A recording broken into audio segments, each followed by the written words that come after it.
We have that one. We have something easy. How much code is? Oh, wow.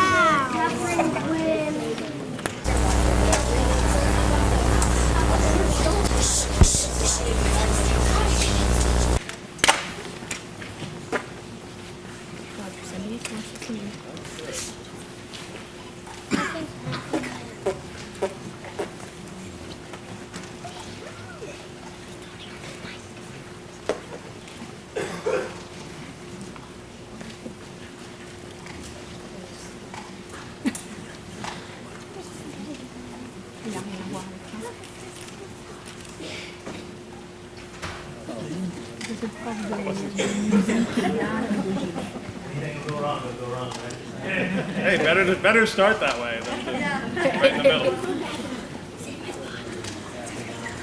So, Adam, Ava, do a song and dance or something. No, thank you. Okay, so just dance. No. Wait, that was fast. Well, I could probably make it so you could hear me. I don't think that'd be a problem.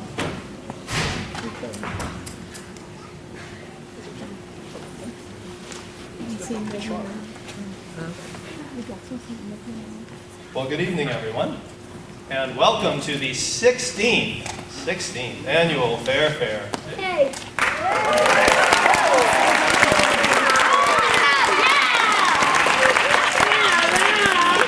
The very first Fare Faire was created, it was an idea that Joe Hebert and I came up with back in 2002, so it's been a long time.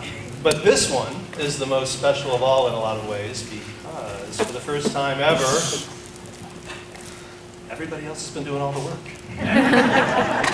Specifically, this year, for the first time, the production you're about to see has been put on virtually completely by the students of Upper L. And it's been led by the 6 years that we have, the 17 6 years that we have this year, because for the first time ever, we have 6 years in Upper L. And all I can say to that is hallelujah.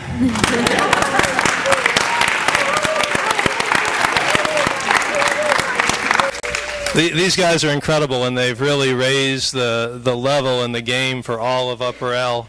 They show great leadership, they are so capable, they have such a good attitude, and they really took everything seriously as far as this production goes. They're the ones feeling the angst now, not me. Anyway, I don't want to go on too long, but I do want to say thank you so much for being here tonight and joining us, and thank you so much for sending your children here and allowing us to work with them. And thank you so much for following along with us as we have tweaked some things in the last couple of years and as we've embraced having 3 years of Upper L and 3 years of junior high. It's really working out very, very well, as you will see tonight. So without further ado, I'm going to hand it over to those who have really worked hard to make this evening come together. And that is our two directors, Adam Richter and Ava Cabell, along with all of their classmates.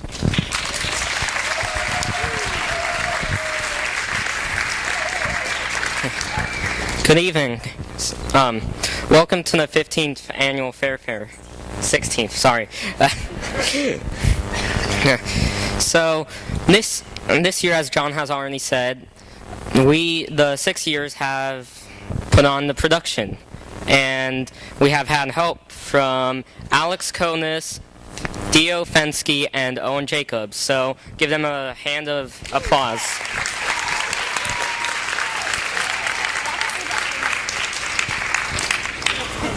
All right. And so this year's production is called To All a Good Night, and it is based on the book called The Ballad of Sir Dinadan by the author named Gerald Morris. And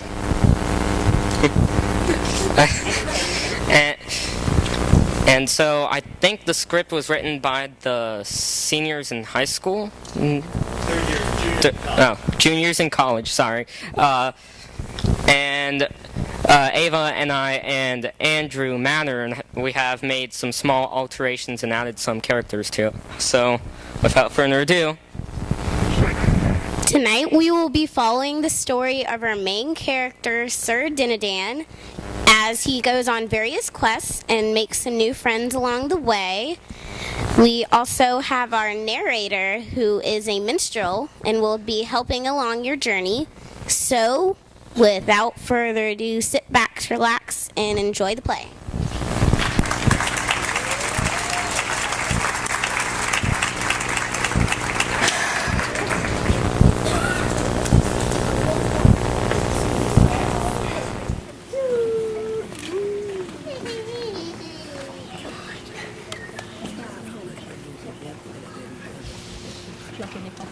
Merry springtime to all good nights.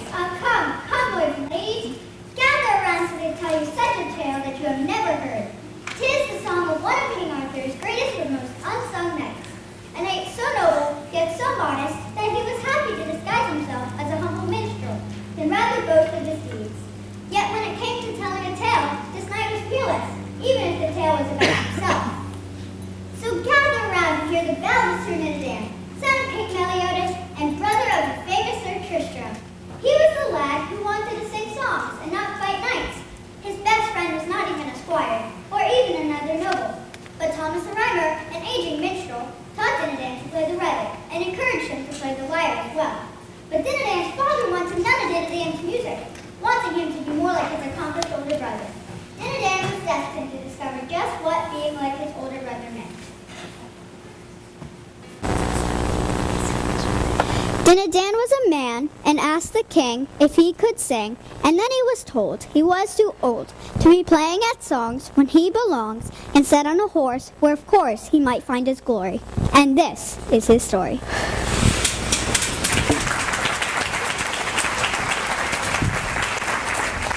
What are you doing here, namby-pamby wastrel? Was I going somewhere, Father? No, that's the problem. How old are you now, 17? 18, Father, 18. A boy of 17 is about making his way in the world. When your brother was your age, he already killed 2 ogres. Actually, it was only one, and he didn't do it until he was 23. And I'm 18, not 17. How many ogres have you faced? Only one, and I haven't killed him yet. There, see? You're only a simpering mist in a man's clothing. You should be out doing nicely, oh blast it, doing things. By gore, I'd rather have you dead in a battle and cowering underfoot like this. And likewise, I'm sure. I'm gonna make a man out of you, milksop. Father? Don't be such a ninny. I'm not gonna hurt you. I'm gonna knight you. Knight me? That's right. If you aren't going out and earn the right to be knighted, I'll knight you myself and shame you of living it. Now kneel. By the power of me, I knight Sir Dimble Dimble. Oh, bugger it. I wish you well, Father. I'll be going now.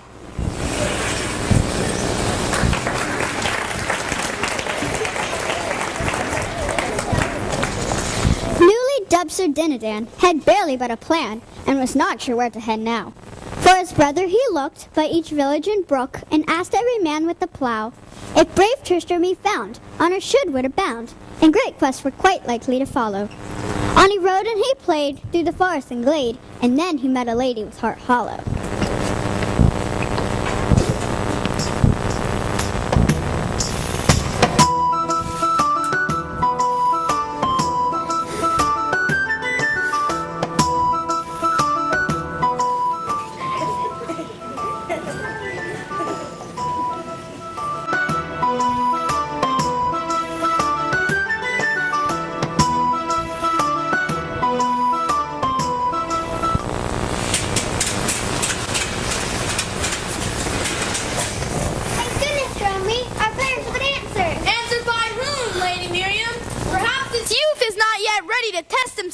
lady's sake. Fie, Sir Henry. Here's a true knight's bearing. Can you not see it? I vow that someone doubted Sir Gawain when he was this man's age.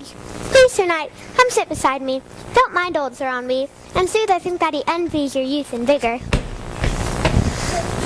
Poor Sir Henry. He is a friend of my father's and would like to marry me, but he is so old. Nearly 30, I suspect. I want a young and dashing knight. Besides, I will not marry until I'm able to possess the land that's rightfully mine. And what land is that? The land just over that hill. There.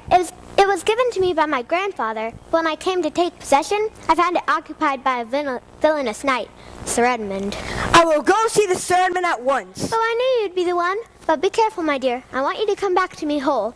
You must not take any chances. Give him no chance to speak and attack him immediately. After all, that is what he would do to you.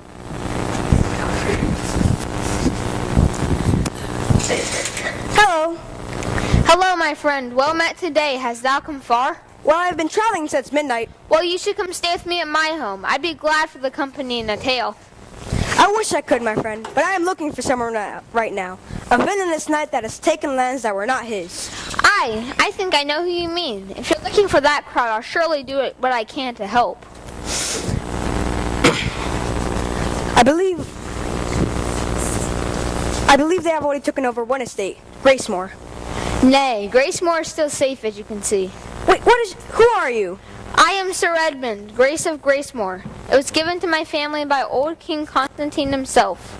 Tell me more about these people who have moved into the neighborhood. We don't know much yet. They came from the northeast armed to the teeth and took up residence in my north meadow. I'm not using it, so I didn't object. One of them, a large fellow, has been down at the village asking questions. Mostly the largest landowner is. Well, who is? I am, but they hardly dare steal land from a knight. Not now that King Arthur's on the throne. We have someone to enforce the laws. If they were to attack, could you defend it? How many knights do you have? Knights? I don't have any knights. This has been a peaceable country for so long. We haven't kept any at all. You aren't serious, are you? I am. Look here, Sir Edmund. That knight is after your land.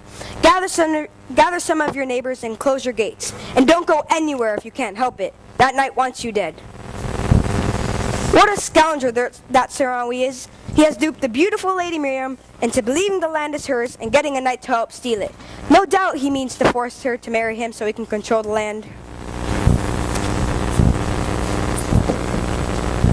How much longer must we await your ridiculous champion? You don't really believe that stupid child could actually kill Sir Edmund, do you? Probably not. But what we have lost by sending him out, by some miracle, kill Sir Edmund. Then we can step in as noble avengers and kill the boy.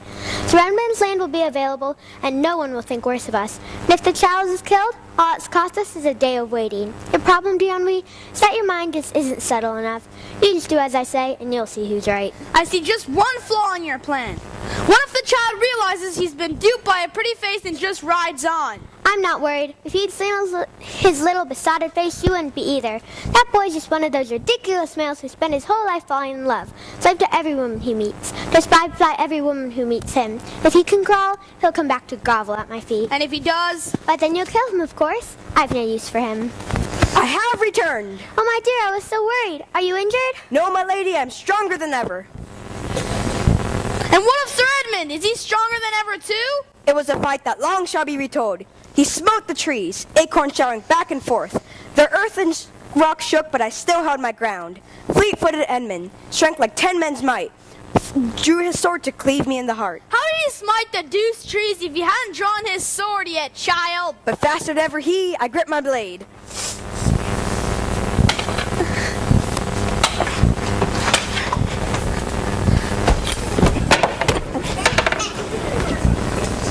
Oh, thank you, my love. I cannot tell you how that hateful man tyrannized me and threatened me with a fate worse than death. But now you've rescued me. I'm yours.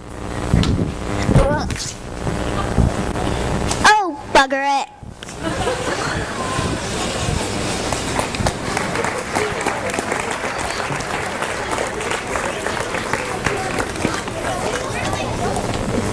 Dinadan was amazed that he had been grazed, yet the two evil villains were dead. So he rode to a town, and he set his nightly things down, and intended the sick for a bed. He created a song about the land scheme gone wrong, and he blamed the whole thing on ennui. To make it a good tale, knightly deeds could not fail, so a hero Dinadan had to be. As a minstrel, not a knight, he could sing of his might without seeming immodest, you see. He called the song the Ballad of Sir Dinadan, but he did not identify himself.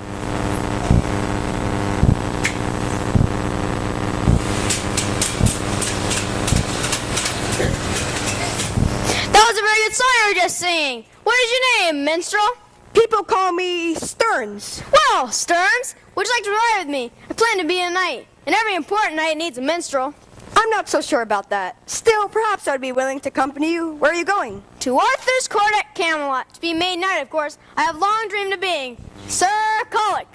To Camelot? Very well. That is as good as a place to find my brother.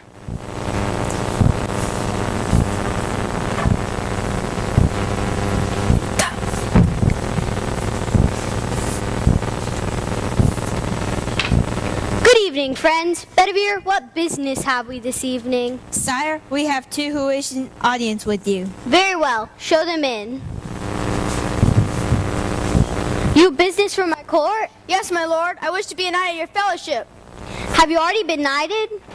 No, my lord, but it is my lifelong dream. I see. And what have you done to prove you are worthy of knighthood? My lord, you mean to tell me that I must do some great deed to be a knight of your fellowship? Yes, that is the way of the fellowship of the Round Table. Sire, Kulik might not have done any great deeds yet, but looking at him, I believe that he will.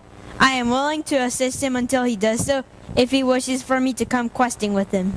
Bedivere, you can't take all the stray dogs. But what if they turn into a fine hound? Fine, but I'm coming too. My lord, I ask your leave to leave with my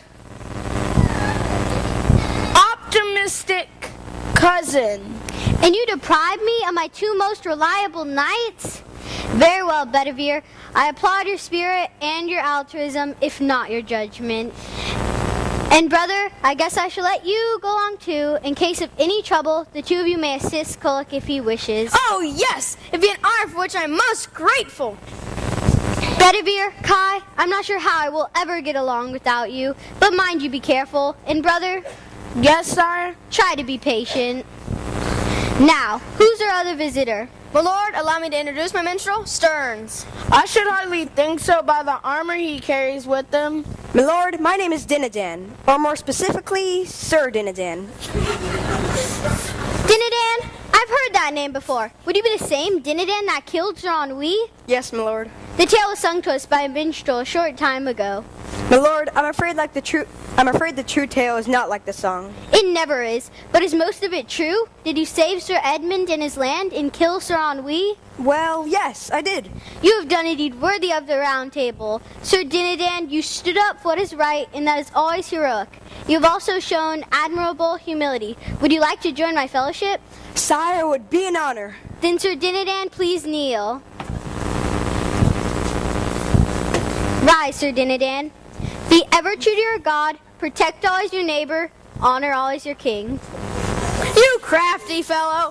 And here I thought you were only a minstrel. Well, perhaps better to be only an honest minstrel than to be a misguided or undeserving knight.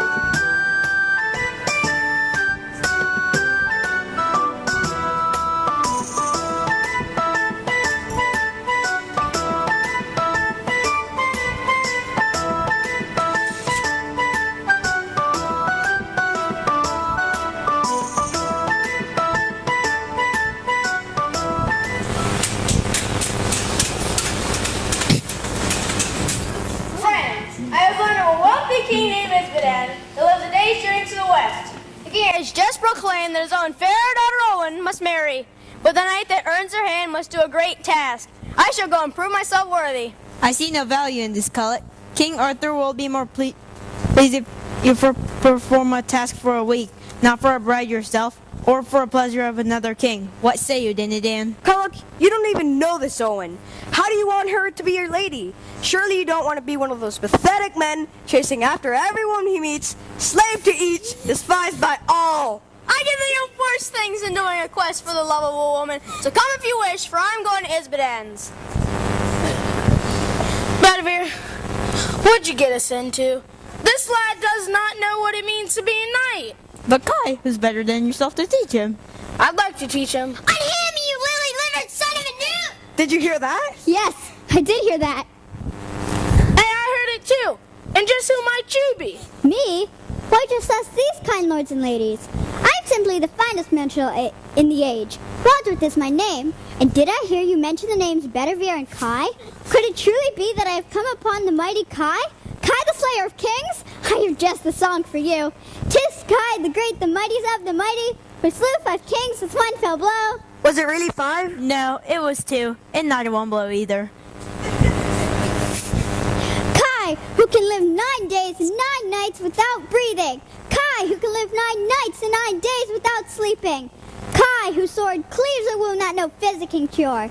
Kai, who can be as tall as the tallest tree whenever he chooses. And who anger burns so hot that he stays dry even in the heaviest rain. Kai, the great, magnificent, unmatched, young my lords and ladies, 'tis Kai. Why Kai? I believe you've been holding out on us. He also forgot to mention I can start a fire by rubbing a stick on a minstrel's back. Shall I show you? That's the finest minstrel in the land. We should check out that scream.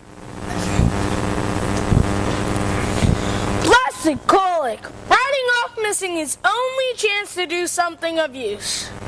Come on then. And furthermore, you're ugly, even more so than most men. I ought to thank your master for sending me a rump-fed, tumor-ridden, pock-smart creature to murder me. It almost makes me welcome death. To think that I won't be inhabiting the same earth or breathe the same air as you blister. Shall we rescue the woman or the man to whom she's talking? In truth, it sounds as if the woman can take care of herself.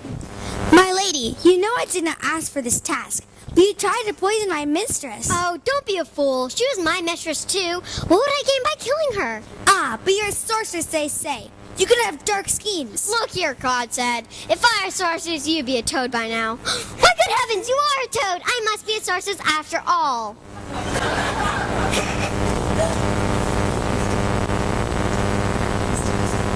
Enough, be still. I'll cut your head off quickly, and then I'll leave you alone.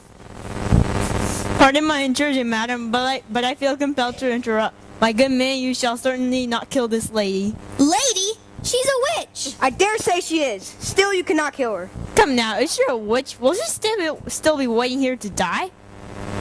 But I have my orders directly from the queen herself. Be that as it may, if you or any other person has a complaint about this lady, let it be taken to the court of the High King, King Arthur, for we are his knights. Knights of the Round Table? I want no quarrel with you. I'm off.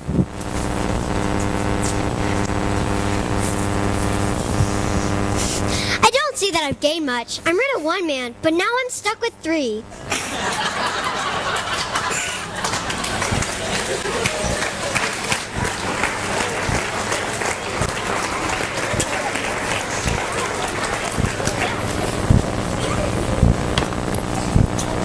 So Brangina was her name, and though the lady she was anything but tame. But she headed along to go see Isbadan, where Kulak would play the king's game.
but the curtain's not even open. I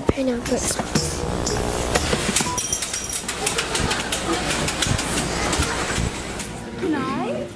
I understand we have guests. Tell me who you are and why you are here. My lord, allow me to introduce myself and my aides. I am Kulik, this is Sir Dinadan, Sir Kai, and Sir Bedivere. And what business do you four strange knights wish with me? My lord, though I am not yet a knight, I wish to prove to you and win the hand of your fair daughter Olwen. Is that so? You think you are worthy of my daughter?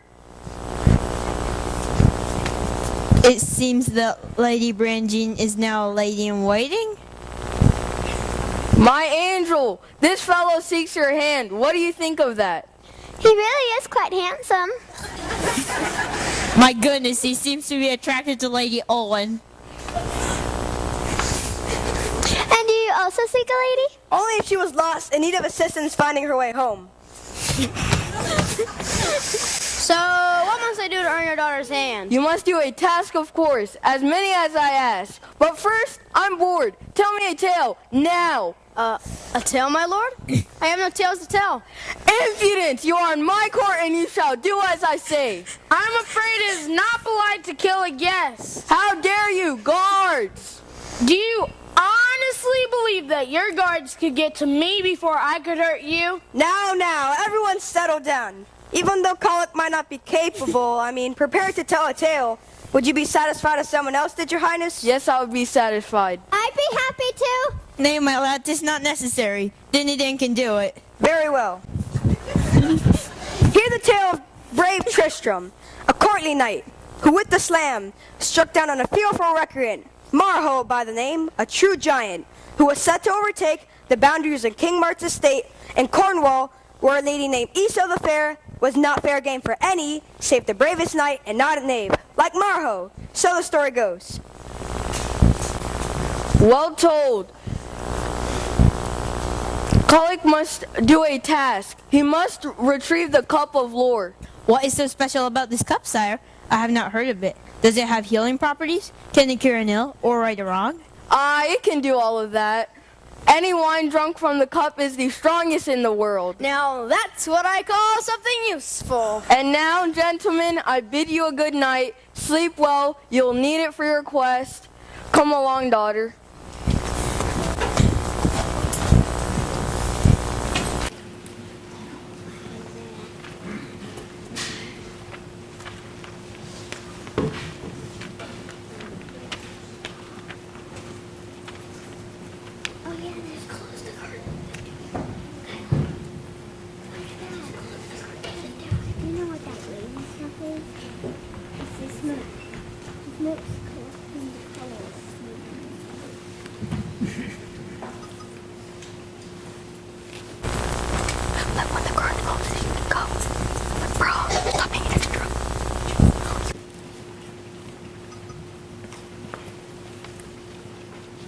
Lady Branjean, a surprise to find you here. And you, Sir Dinadan? What brings you to the kitchen? Did you work up an appetite telling lies about Sir Marho and Tristram? What do you mean? Was the story not true, at least for the most part? I was there, and the story was completely wrong. Really? So what happened then? Are you willing to listen? There are two kings, Mark and Aguisance. Mark had to pay a tribute to Aguisance, but he refused to pay it. Mark told Aguisance to bring a champion if he cared. Aguisance's champion was Sir Marho, a brave and true knight. Tristram was King Mark's champion. The two knights waged a long and heated battle.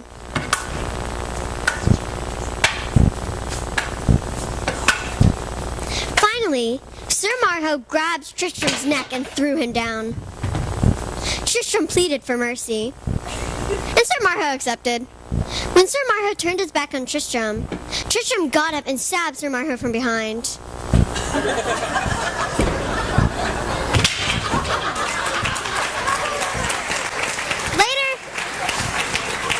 Later they discovered that King Mark had told Tristram falsely that it was a fight to the death, so it may not have been entirely Tristram's fault, but either way, Sir Marho was dead. So Tristram was a coward, striking a good knight from behind? Yes, he was, and Sir Marho was a great knight, friend of Sir Gawain and others of the Round Table. Why do you care about Tristram? I just wanted to know the true tale, but now that I do, I will not share my own version. Tell me, why were you being pursued by those men? It had to do with... But it's a long story. The short version that It has to do with Tristram, in a way, but I dare not to tell you more. It will soon be time for you to leave with Culloch on his tax. For now, just promise me you will not tell anyone where I am, especially anyone from King Mark's court in Cornwall, and most especially Izo. Your whereabouts are safe with me.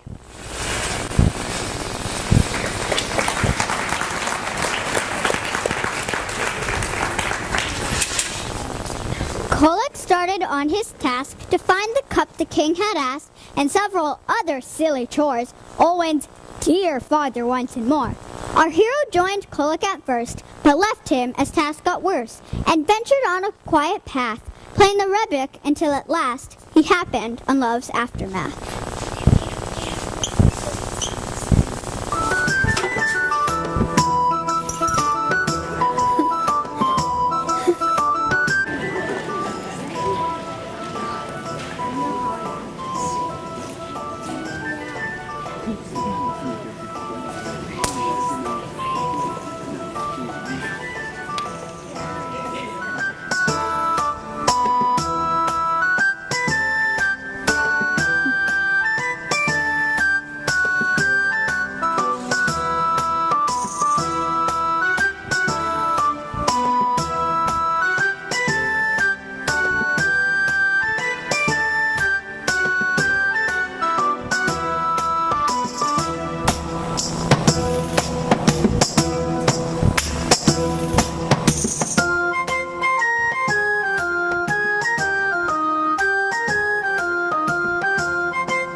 Friend? I say hello. Fine then, I guess I'll just be on my way. If you wish. Ah, my name's Sir Dinadan, and you are? I am a lonely knight far from home, whose love has been torn from him by a repulsive tyrant.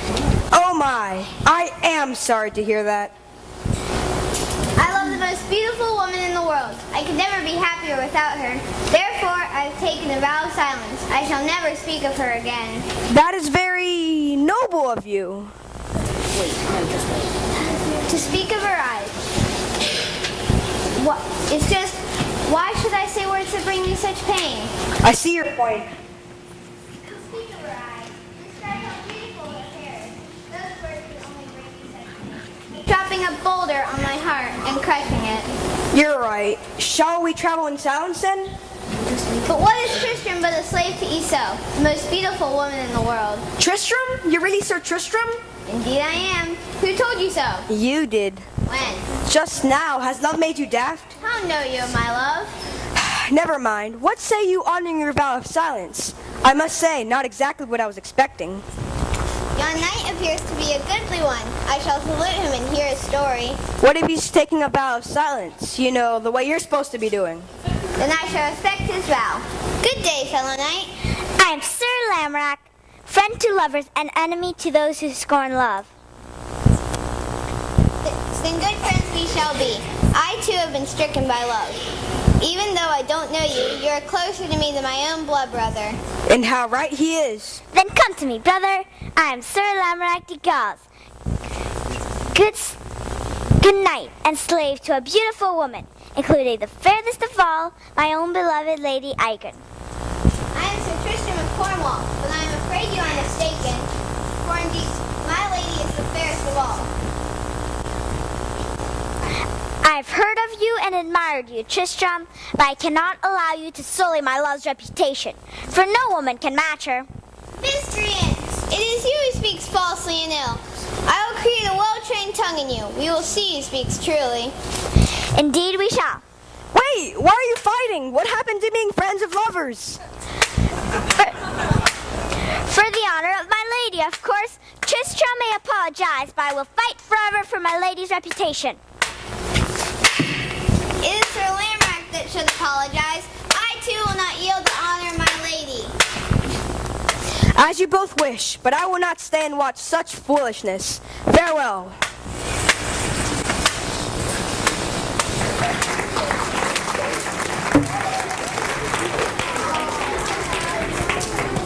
Now Dinadan was unimpressed with Tristram or his willingness to fight with Lamorak over which lady's beauty was more rich. Now Denny sought to find out more about his brother's endless sore. For love for Lady Iso, he sought out Tristram just to know.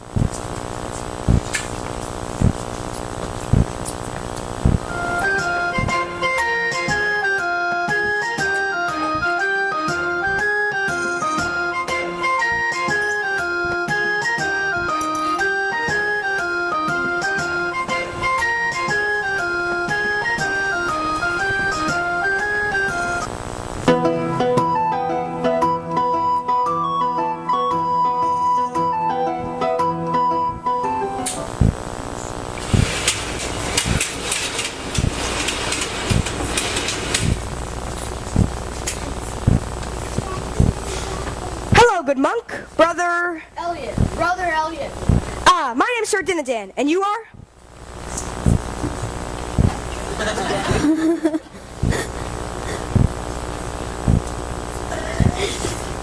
Elliot. Brother Elliot. My name is Sir Dinadan. I'm looking for Tristram right now, a knight in a gold tunic. Heavens, yes. He's over here. You are welcome to take him if you wish.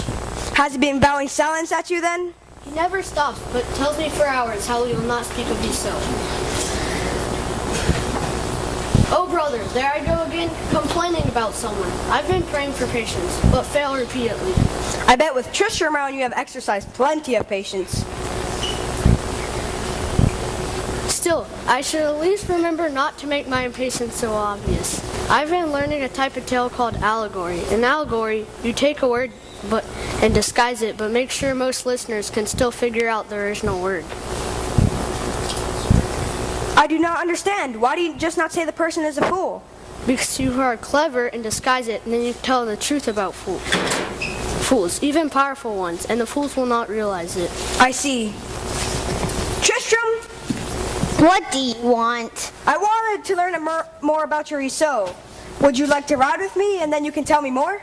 Of that I may not speak, for I have spoken to no one. I have taken a vow of silence, which I take very seriously. Of course you do. But I will travel with you, for I must return to my lady. Therefore, if anyone asks, you must not tell them my name. Certainly. I would tell them your name is Sir Stultus. Farewell, Brother Elliot. Farewell and thank you.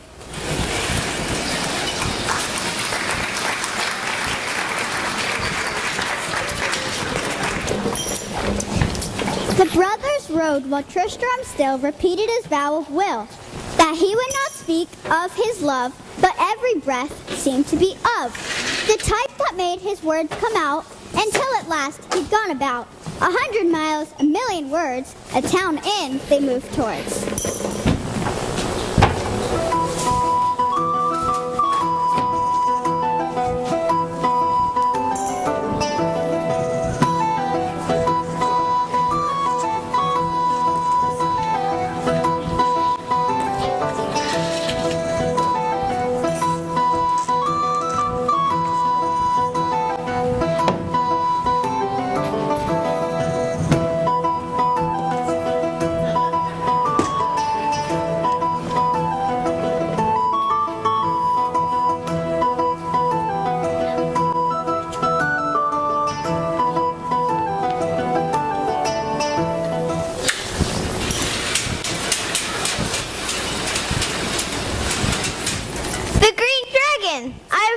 Place. This is the inn where no knight is permitted to lodge save he jousts first. A noble place. Come, friend, let us ado with those two knights yonder. No, thank you. Not joining your companion in the challenge? I was about to ask you the same thing, but since you asked, no. The knight in the pretty gold, is he a friend of yours? Not really, we're just traveling at the moment. That's the same with me and Sir Lamorak there. Please don't say that name to my companion. The Why? two can simply not get along. Why? What's your companion's name? Sir Stultus. A Latin fellow, I gather. You speak Latin? I know what stultus means anyway. Well, it's really more of a description than a name. I see. Must be Tristram then. Heard he was wandering about. My name is Sir Gaheris of King Arthur's court. My name's Sir Dinadan, also from King Arthur's court. But I've only been there once. You must have been away at the time. I was, but I've heard of you. Didn't you and Bedivere go off with that fellow who wanted to be a knight? What's his name? Culloch? What's he doing now? He's supposed to be getting some type of magic picnic basket. The magic picnic basket of Gwydno. You've heard of it? Yes, Gwydno's shop is just over the hill. He's a caner. He makes chairs and baskets. The poor fellow thought it'd be a good idea, spreading a tale on how his baskets were so big they'd never be empty, but the tale got out of hand. His shop gets broken into at least once a week by people wanting an eternal picnic. So it's all a lie? An exaggeration, like most tales. So Gwydno wouldn't mind if the story got told on how the great Culloch got the magic picnic basket and returned it to King Isbadaden. I mean, people would leave him alone then, right? You've got a good head on you, Dinadan. I'll help you. Let's go talk to Gwydno. But wait, I would hate to leave them to kill each other here. We could pour some water on them. No, they'll just get rusty. Here, let me try this. Tristram, Lamorak, you two knights do yourselves great dishonor. How do you expect to perform in the tournament of women if you slay each other here? What tournament is that? You haven't heard? The tournament of women begins at this very hour, 2 days from now in York. If you are to win the prize there, you must leave immediately. A very great pleasure meeting you, Dinadan. A knight after my own heart, you are. So a knight who hates to fight and tells lies? Are you sure? Would you rather be like them? Two mighty warriors racing each other to an imaginary tournament? To a prize that only exists in their minds? That was close. Let's go talk to Gwydno.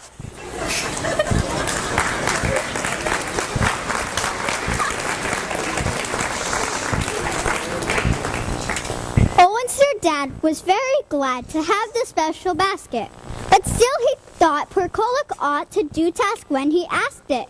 King Arthur's knights, tired of flights of fancy by this gesture, went on their way without delay, leaving Culloch for his quest for the unwon hand and maybe land of Isbadaden and Olwen, while Dinadan would meet a man who challenged all his notions.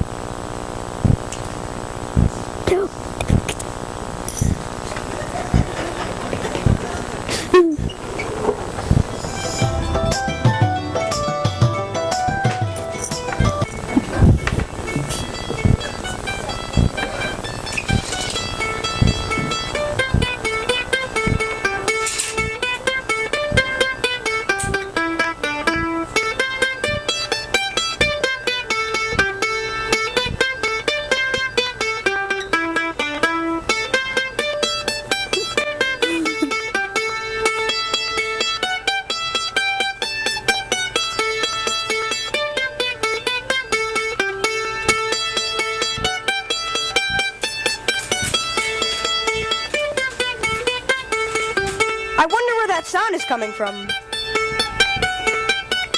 Hello, my name is Sir Dinadan, and you are? Hello, Sir Dinadan. My name is Sir Palamedes. I have some food left over from my meal. Would you like to have it? Thank you, that would be most gracious. I thought I heard a sound coming from here. You may have heard this. It is an instrument I made. I enjoy music very much. As do I. So what brings you to England, Palamedes? I've come to this land seeking to find what a true knight is like. Care to go for a stroll? That'd be wonderful. Oh no! Do you know these knights? Unfortunately, yes. It is Sir Tristram and his enemy, Sir Lamorak. And why are they fighting? If you figure that out, you'll be the only one who knows. For the final time, I tell you that my lady is the fairest of all. Now minute, or die, recreant. You must be daft. If you will ever think that I will say that one is fairer than the unsurpassed so, I will die before doing so. That's how you would have it? Then so be it. Lamorak has struck Tristram down and is rushing away. Sir Tristram, are you hurt? How did you know my name? Be serious. All of England knows your name. Or at least will if you keep talking your vow of silence to everyone and chasing after Iseult. I do not understand, Tristram. Why must you chase after a woman? I'm not chasing after her. She loves me as well. It is proper for a knight to be at service and to honor his lady. She is my lady, and I am no true knight without a lady. Is it true what Tristram said about knights and their ladies? Some knights believe that, but I do not. Besides, of what honor is it whether or not one is more beautiful?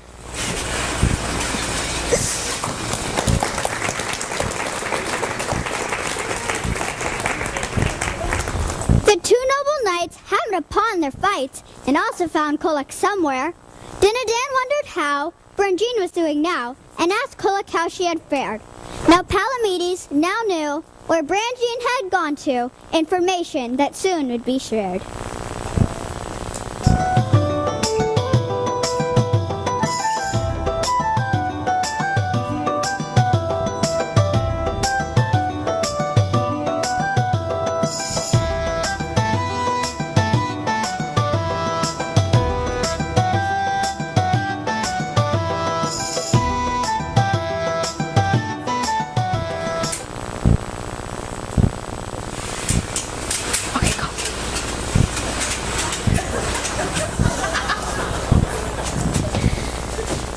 Welcome, travelers, or should I say, wandering knights? We are indeed knights and at your service, O lady, for you have already done us service by granting us with such a sight of beauty. It's always my dearest joy to meet knights in search of adventure. May I know your names? I am called Palamedes, a knight from faraway Araby, and this is Dinadan of the Round Table. It must be God's will that you've come to me, both of you, two such great knights riding up to help a damsel in distress. I have come to this land seeking knighthood, and one knight has already told me I should serve ladies. But Palamedes, don't forget the knight who told you is not very bright. True enough, dear friend, but you yourself said that I should help those in need, male or female. How may we help you, my lady? It's the same quest I sent every night on, as I have done for years and years and years. But because I love her so much, I will never surrender. Well, not what? Surrender. Which lady do you love so? My own beloved lady-in-waiting has been stolen from me for 3 years. I fear that she may be dead, but I must know. Please, great knight of Arabia, I beg of you to find her for me. Her name is the Lady Brangine. But that is easy. The Lady Brangine is in Wales, at the court of How do you say it, friend Dinadan? Yes, Isbadaden. You fear no more, for she is alive and in service to the king's daughter there. Isn't that what your friend Kolak said, Dinadan? Yes, that is. Will you be sending a messenger? But of course. Well, then let me tell you how to get to King Isbadaden's.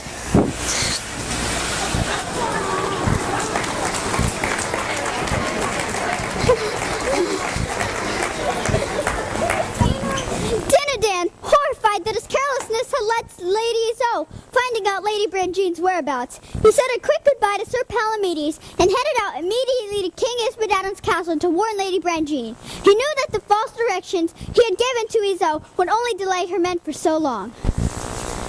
That, my friends, is known as a cliffhanger. Give me a few moments, would you, while I quaff some ale to quench my thirst. Feel free to take care of your own needs as well, for I have much more to share. And come back how our hero saves the gentle Lady Brangine.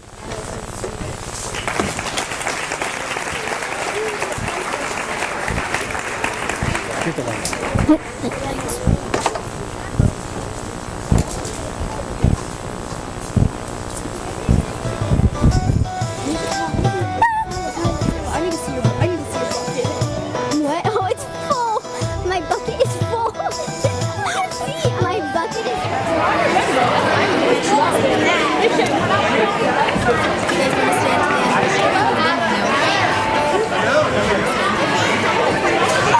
What kind of question is that?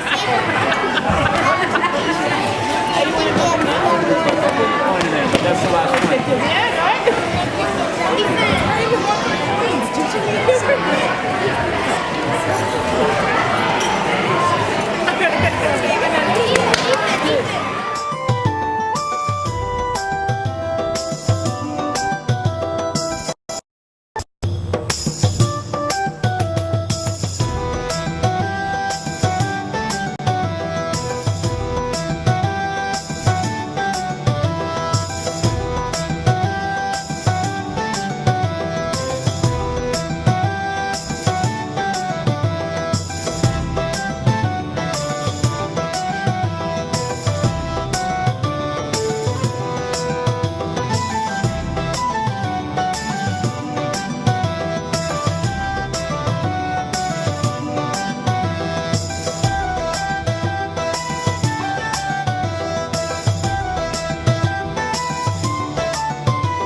It's good to see so many of you Still here.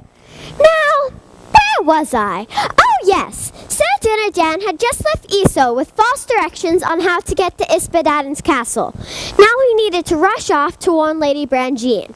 He knew not why Branjean was scared, but also knew that he had erred by giving up her whereabouts. She was at risk, he had no doubts, and quickly rode where he could try to help her flee before the guys from Esau's court could get to her, and for Esau, commit murder.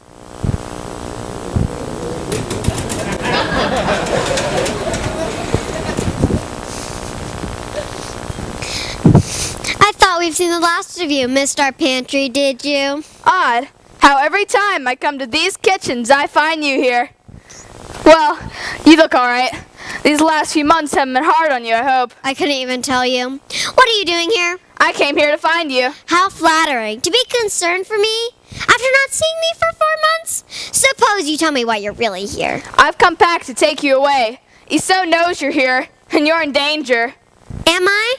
I've been wondering about that. Does she still want me dead after all this time? I assume so. She sent soldiers to find you. Are you sure? How did she figure out where I was? My fault. I was with a friend when we ran into Kullock. I asked about you, not thinking about the company. Then a day or two later we met Esau, and my friend, in all innocence, mentioned you. You never did tell me why she's after you. It's a long story. The short version is that I know something she could not afford to let King Mark discover. She drank a potion, as did Tristram, and because of it, their love can never be broken. But what's so dangerous about that? What's that to King Mark? It is dangerous because Izel is King Mark's wife. He would kill her, or at least Tristram, if he found out. She won't risk me telling him, so I thought I'd better leave. But where? I was thinking about Arthur's court. No!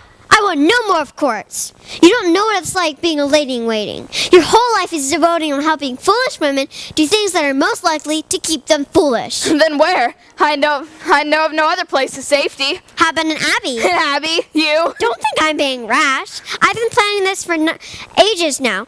Every night I dream of leaving this place, but I don't want to go to a place just like it. I want to be with people of sense, which means women, but not noble women. Do you know of any abbeys or convents we could get to in a day or two? I know a monk at a hermitage, Brother Elliot. He might know where we could go. How long will it take you to pack? I've been packed for months now. Are your horses in the courtyard? I'll meet you there. What? Oh. He left Branjean with the nuns, so she'd not have to run from the wrath of the Lady Esau. And he then made a plan to scare that base woman, so to Tintagel Castle he'd go.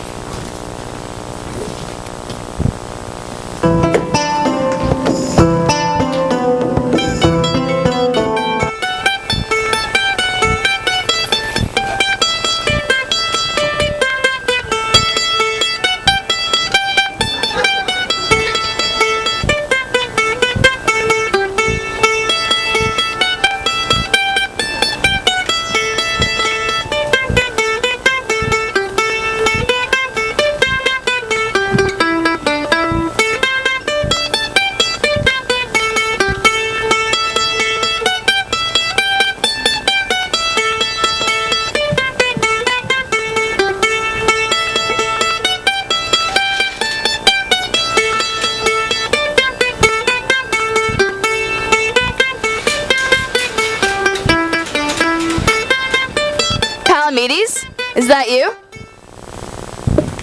Is that you, friend Dinadan? It is so good to see you again. But what are you doing here? I thought you were going to go to Camelot. I set off, but I decided I did not want to go without you, so I waited for you. I figured whatever caused you to hurry off like that would eventually cause you to return. Indeed, I had need to hurry. You see, Lady Branchine has been hiding from Queen Iso. I said something that gave away where Branchine was hiding. Did what I say put Lady Branchine's life in danger? You never knew. It was not your fault. Branchine is safe now. Are you returning to see Queen Iso now? If so, I will ride with you. Yes, I'm going to Tintagel to tell her that I know her secret too. And if she does anything to Branchine, then I will tell everyone in England about her secret. Still, you need not go with me if you do not want to. It does not appear that there are any knights worth noting in Tintagel. Nevertheless, I may find what I'm looking for, and I feel as though I owe it to Lady Branchine and to you to follow this through, since it was my words that put her in danger. My friend, I've been thinking, are Sir Tristram and Sir Lamorak truly considered great knights? By some. But they are fools and villains. Well, yes, if you want to quibble. I thought I knew what a knight was when I came here, but now I do not. I see so many different examples set before me. Tell me, my friend, what makes a man a knight? I don't think I can. After all, is there an ideal knight? One that every knight should try to be like? Exactly. That is what I wish to discover. I hate to disappoint you, but I don't think there is. Everyone has good things and bad things about them, like Tristram and Lamorak. Some knights seek to fight for what they think is good. Other knights try to win tournaments or wear the dandiest clothes. But if everyone has a different idea of what it is to be a knight, how will I ever discover the truth? You should meet Arthur and Gawain and Bedivere. Then you would know how knights should be. Once we complete our task at Tintagel, shall we go to Camelot? Perhaps, but not at once. I think I should like to see more of Britain, if you would accompany me. As you wish. To Tintagel, then throughout Britain.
Ready, go. Your Highness, 2 nights to see King Mark and Lady Iso. What do you want? Good evening. I am Sir Dinadan, and this is my friend, Sir Palamedes. We have come to deliver a message to Queen Iso. A message for my wife? How dare you? Anything you say to my wife, you can say to me. I only wish that were true, sire. But at the moment, the message is for the Queen's ears alone. Oh, brave knight, a message for me? What is it? I assure your Highness it is a matter of great interest to you, but I'm afraid it would be better if my friend here could share this message with you alone. Your Highness, I assure you, we mean you no disrespect, and our motives are honorable. Honorable? I am the king. If you will not share a message with me, you will not share a message with the queen. Perhaps they can share the news to me, and I can share it with the queen later. Quiet, you fool!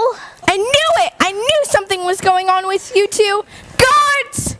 But how? I haven't told a soul! If you can keep the king's attention for a moment, I should have time to share my message with the queen. Your Highness, perhaps there's more to the story than it appears. Perhaps you should give Tristram a chance to explain. Nonsense! Guards! I know your secret. If you do anything to Branchine, then I will tell everyone in England about that and about your whole story. Understand? Never mind, Your Majesty. We will be glad to leave our own. In fact, we'll even take Tristram with us if you wish. And don't come back, any of you!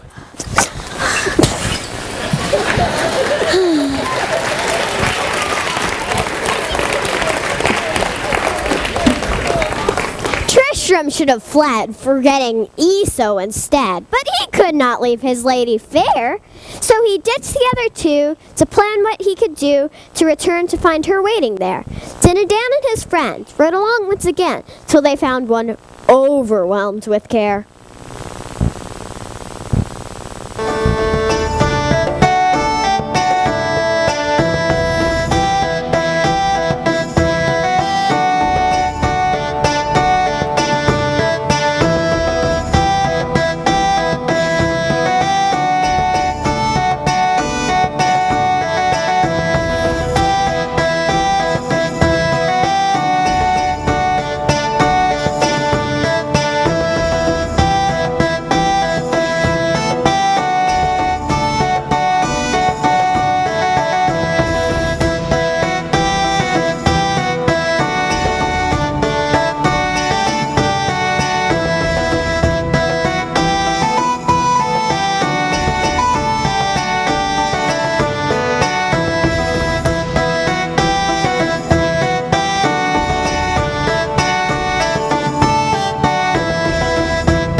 Very well, I am ready. Ready for what? I will not resist you. I've been apart from my brother for so long, and I'm ready to rejoin him. Right then. Go see your brother. We wouldn't dream of stopping you. Must you sport with me too? Dear masters, Helios and Helig, bid you mock me first? Just do what you were sent to do. I think he wants us to kill him. Some people are so demanding, considering we've only just met, I mean.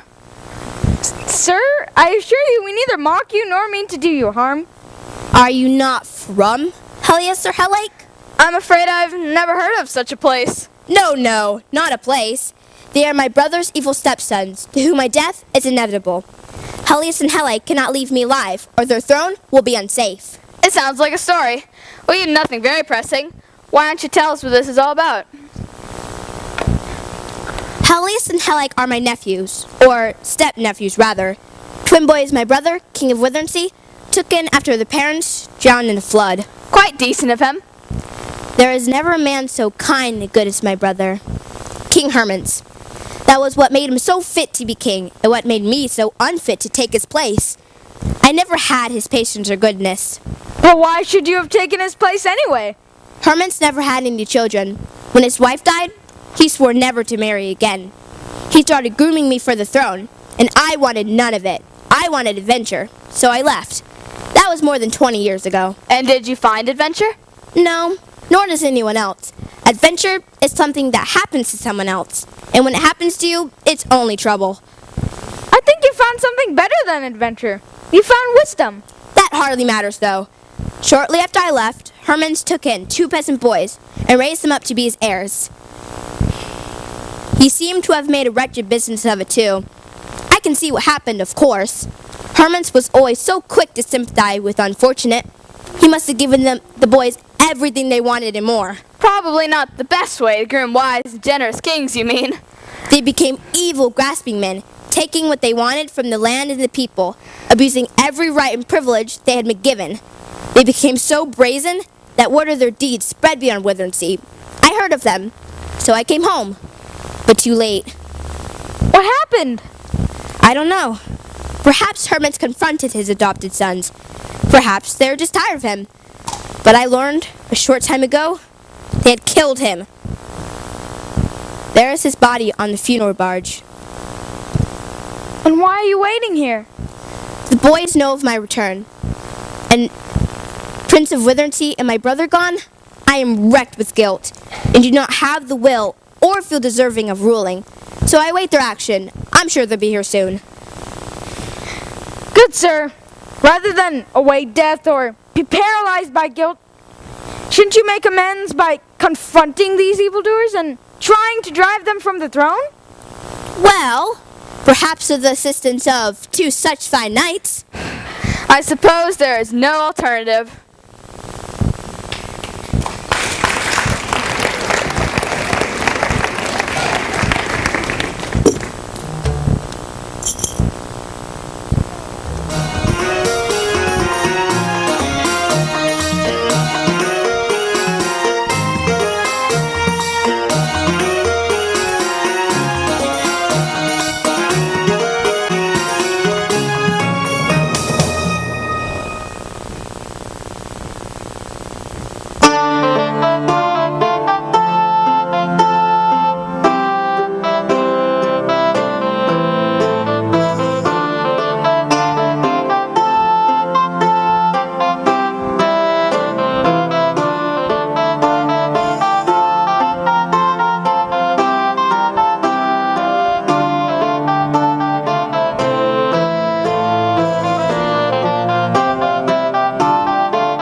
Are you Helios or Helike? Yes, but only one of them.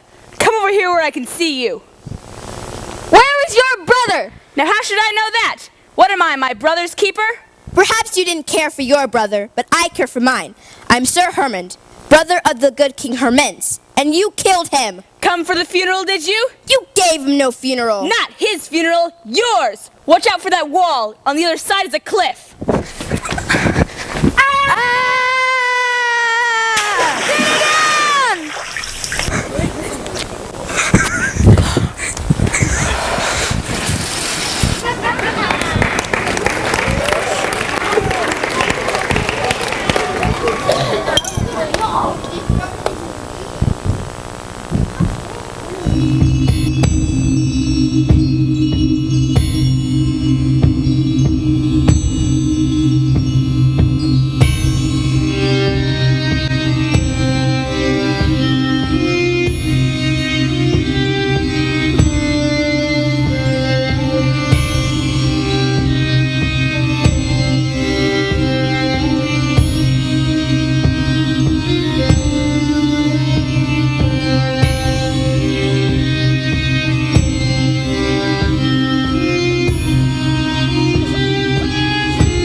It's about time, my friend. You've lain here for nearly a fortnight. Oh, no wonder I feel so well rested. But what happened? Helike died in the fall, but you must have fallen on top of him, for you were only knocked unconscious, and didn't even have any broken bones. That was very brave of you, my friend, to risk your life like that for me. A clumsy accident, nothing more. And what of Helios? The coward fled when he heard the news. The people are celebrating the return of Hermond, the rightful king. But I tell you, you two were the ones who defeated the usurpers, so you two should be king instead of me. No true king is a king by conquest. You're a king by right. But I never wanted to be king. So much the better. After all, the brothers did want to be king. See what they were like? No, this is your home, not ours. Your place is here. Besides, we have lives to return to. Now, friend Palamedes, if you would lend a strong arm, I don't feel quite as steady as I should.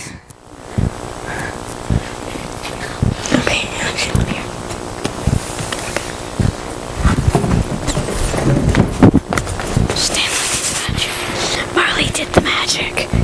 Please, no limb fall up.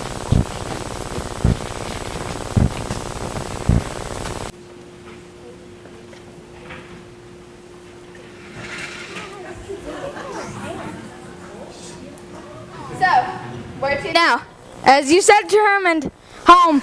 It is time for me to return to Araby. But what about Camelot?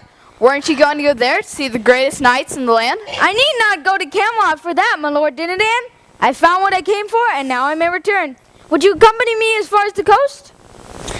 Halt and fight, foul recreants! No! Then I shall slay you like dogs. Put that down now, Tristram. For the sake of your mother and mine, Lady Gazelle defends. Put that sword away.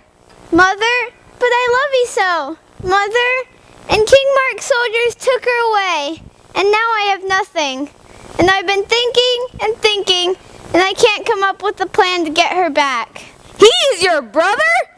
Yes, a traitor and a fool, and now a madman, but he's also my brother. I better take him home. Then we shall part now. I shall sing your songs in Araby. And England will hear the ballad of Sir Palamedes.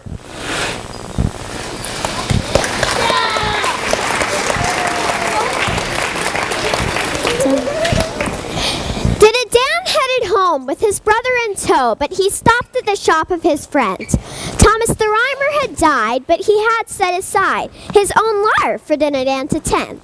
Thomas had thought always the songs Dinadan plays was the music that moved people's hearts. But Tristram slipped away, stealing the lyre to play the most unchivalrous of parts.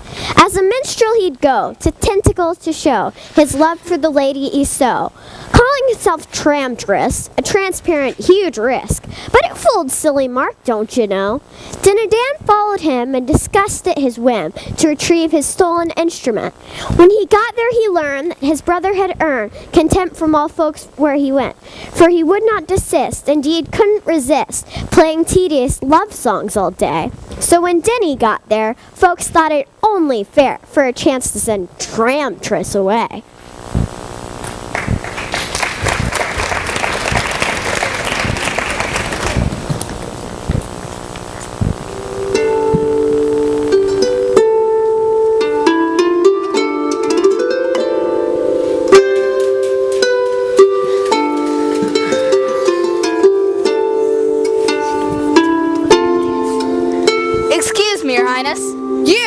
You one of the fellows that wanted to tell my queen a secret. I will not stay long, your highness, I promise.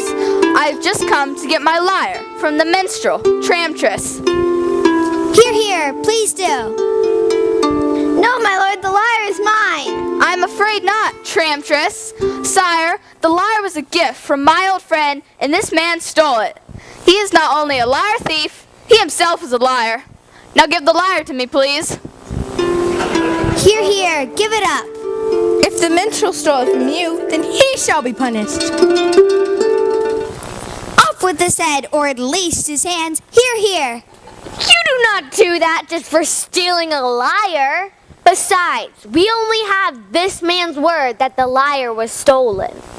Indeed. Well then, we should have this new fellow play us a song. If it's any better than the other fellow's rubbish, then we shall hand over the lyre to him. Fair enough, Izo?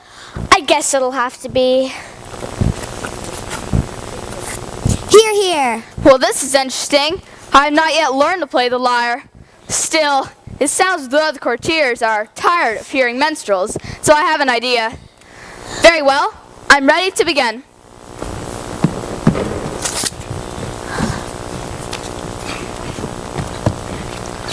The finest singer isn't he who has the greatest skill, but he who has the wit to see the time he should be still. Encore, encore, or rather, no encore. That was much better. Give the fellow his lyre. Please, that lyre is all I have. Then you do not have very much. Good day, sir. Please, sir, I have a request for you. Oh, stop, will you? Very well. But I would like to apologize to Lady Branjean. Do you know where I could send a message? Not again, I'm afraid. Still, I will see that she receives your apology if you wish. Oh, thank you. Please tell her that I'm very sorry and I beg for her forgiveness.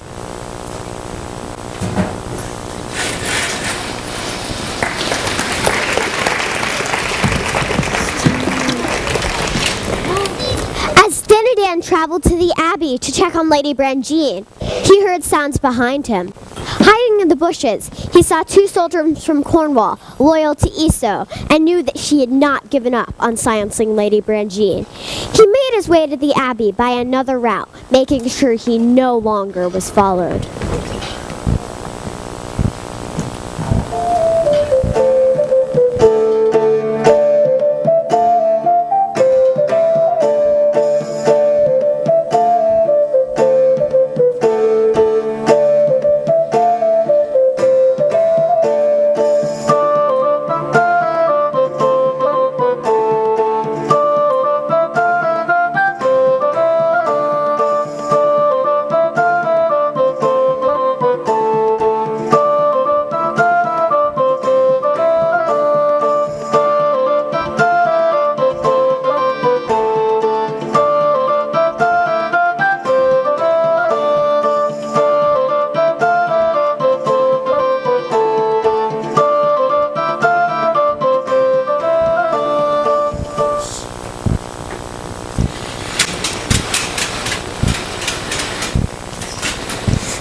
Dinadan!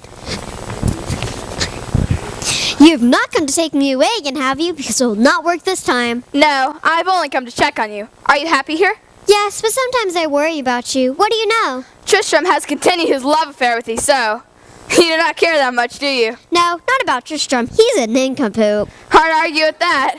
He even stole the lyre that I had been given. Then something else happened. That is another reason I came to see you. Eso stopped me and said that she wanted to apologize to you if I told her where you were. You did not tell her, did you? Of course not. I'm not a fool twice. But I was followed by 2 guards who likely had orders to kill you. They lost my trail. What I don't understand is why. You pose no threat to her any longer. True, since I imagine everybody knows about their affair by now. Iso is the kind of woman who's in a competition with every other woman. She will hate anyone who she thinks is a competitor. Until one of them dies. She wants me dead because of something rotten inside of her. I will never understand the crazy things that some people call love. Tristram and Eso, Kullak doing silly tasks to win Olwen, whom he hardly knows, Lamorak defending the beauty of a grain to the death. Yuck. I agree. It all seems like tragedies waiting to happen. I must go now. Goodbye. Goodbye. For now, at least.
With the lady unharmed, Dinadan can move on and attend a long-coming wedding, for it seemed Isbadad finally gave the poor lad Kullak leave to give Olwen a ring. Bedivere and Dinadan had to help the poor man rise from bed for his own wedding day, for Colic had drunk much, making Olwen's mood such that from the chapel she soon stormed away.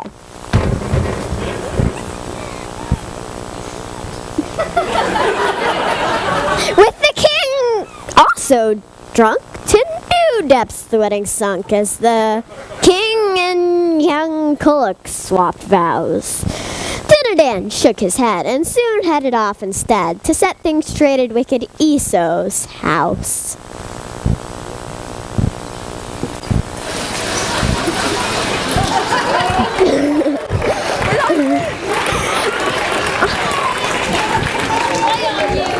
He had heard that Tristram had run off with his dom and had fled to a hidden love nest. Yet he knew as time passed that their peace would not last, and King Mark would not let their love rest.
What? Speak up! You buffoon! I can't answer you if you gag me. Oh. It's me, Dinadan. Do I know you? You never have, but I know you, and you're still the same. What happened here? Was it Mark's soldiers? Where is he so? How know you, my love?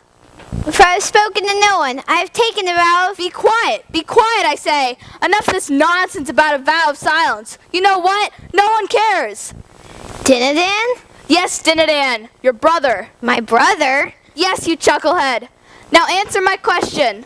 What happened here?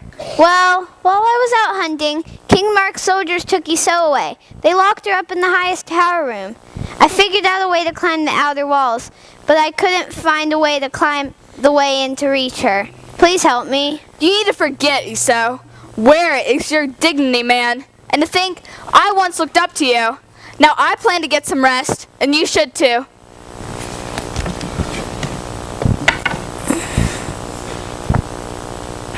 That night, as Dinadan slept, Tristram again stole the lyre given to Dinadan by Thomas the Rhymer and made his way back to King Mark's castle. Dinadan awoke to find both brother and lyre gone yet again.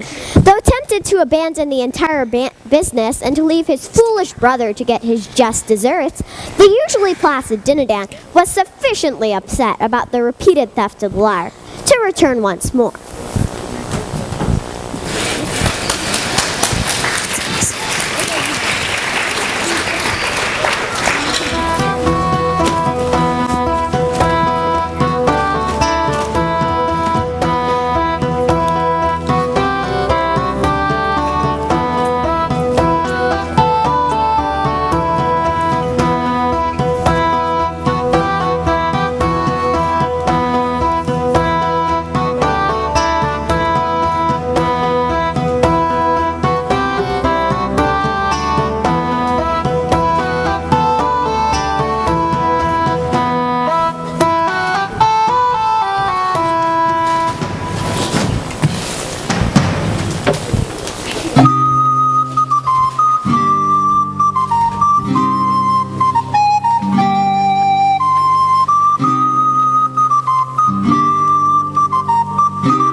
minstrel Tramtris ran away with Queen Izo. Tramtris, ha! Sir Tristram is who it was. But I've heard the queen is back. Aye, but she is usually held in the highest tower. And Tristram, or Tramtris, or whatever he cares to call himself, have you seen him? Not likely, is it? He had to be a fool to show himself here. Exactly. So have you seen him? He stole my lyre again. What do you want? I hate to say it, but the same thing as last time. Tristram stole my lyre, and I've come to get it back. Tristram? Well, he is not here, and you shouldn't have accepted him. He had to be a fool. Yes, I know. So may I wait for him here? No one may come in. You're after my wife, eh? What do you have to say about that? There's nothing I could possibly say to that. King Mark, stop him! Don't do it! Tristram, turn around! Twitch. No! My love! No!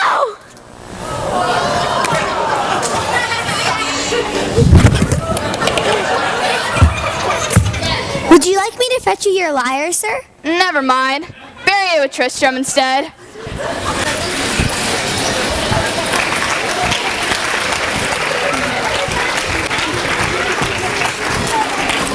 With his brother's sad saga finally finished, a testament to love gone bad, Dinadan needed to check once more on Lady Brangine, still living safely in the Abbey, and to tell her she now was safe, once and for all. Part of him enjoyed his time with Lady Brangine so much that he was tempted to try to see her for a long time, but his fresh memories of so many distorted love stories left him unsure about whether this particular knight really needed his own lady.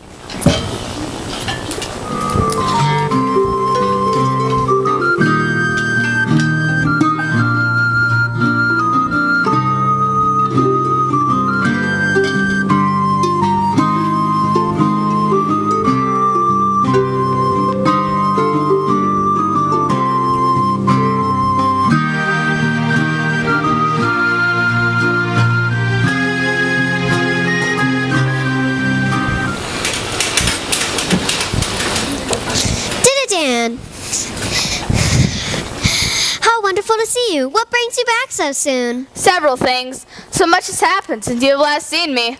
Tristram is dead, along with the lovely Iso.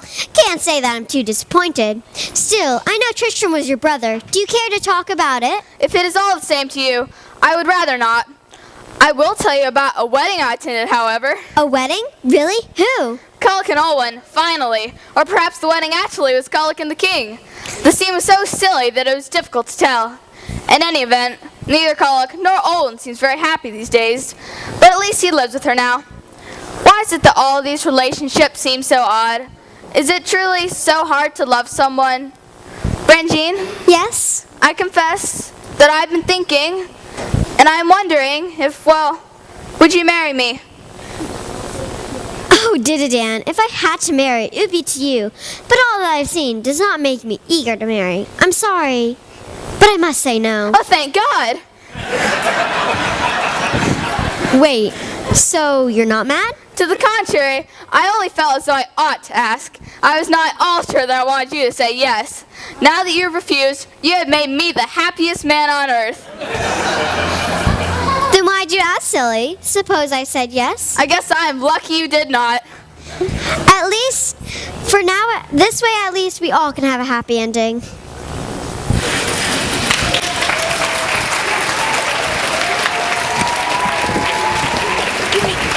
And so, my friends, this tale comes to an end, with some knights who have not earned the name, and another or two who in all that they do seem to merit their honor and fame.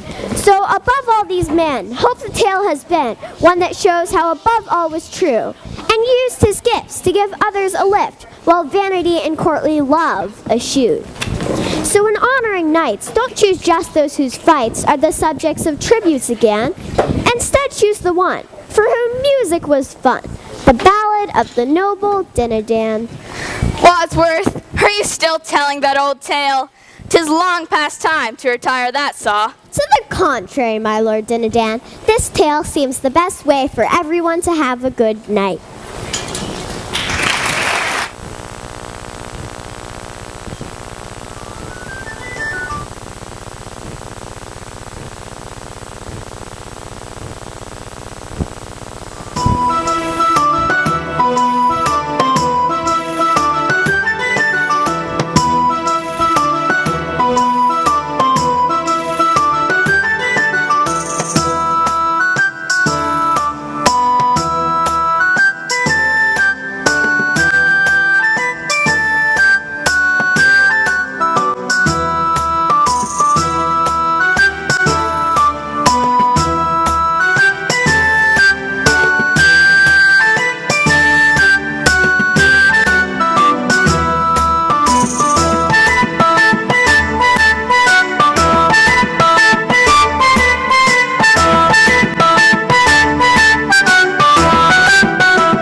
everyone for coming and watching us. First of all, we also have some very special thanks that we would like to give to.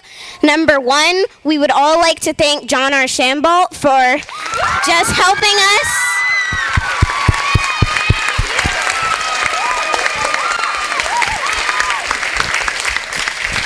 We would like to thank Jonathan McLean for teaching our lights and soundboard people.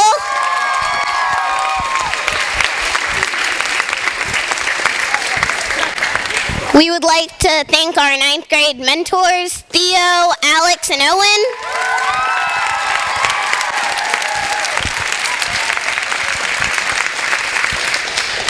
We would like to thank Andy? Yeah. Yeah, we would like to thank Andy. Oh, we would also like to thank Amy for helping with the food and feast and the money and... Who? We would also like to thank Jillian for helping our marketers. No. Oh. Jackie and Joey for helping backstage.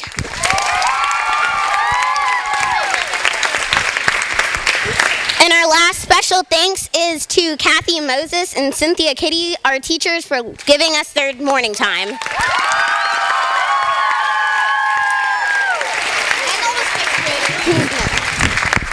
So once again, thank you all for coming and have a good night.